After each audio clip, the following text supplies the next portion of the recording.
One thing for me as a writer that I get excited about is the Great Florida Cattle Drive 16 project. It tells this hidden history of Florida. You know, most people, when they think of Florida, they think of the beaches, like we did in our last project for the coastal dune lakes, or they think of Walt Disney World. But rarely do they associate Florida with cattle. And so it's one of those interesting hidden histories. And so the Great Florida Cattle Drive 16 project is a way to tell the story of this contemporary group of people, modern people just like you and me, who go on this cattle drive, but then have the ability to go back in time and talk about aspects of Florida history and how it relates to cattle. It's just a really interesting way of telling history. It's essential that you have a really good person who does the layout. And Live Oak Production Group is fortunate to work with Carrie Atchley of Design 360 in Santa Rosa Beach, Florida.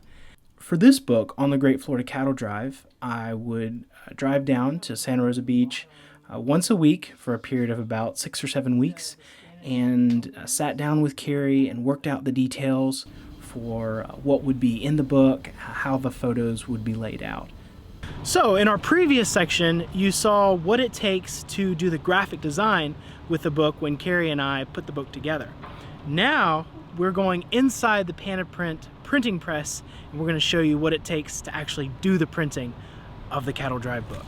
Come with me. Once you get inside the printing press area, there's several different presses in the area, and it's a big warehouse. It's 248,000 square feet, and that's a little larger than 4 football stadiums.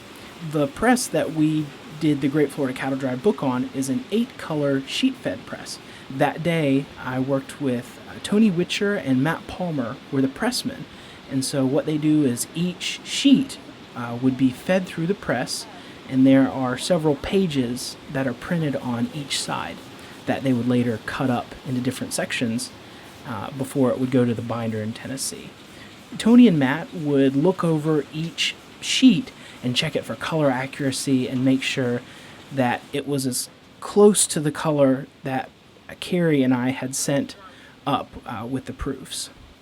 The Great Florida Cattle Drive Unbroken Circles coffee table book is 132 pages with over 150 full-color images from the 2016 Cattle Drive and all sorts of stories of the memorable haps and mishaps on the Cattle Drive. So I hope you get a chance to read it and look at it for yourself and enjoy the journey that we took.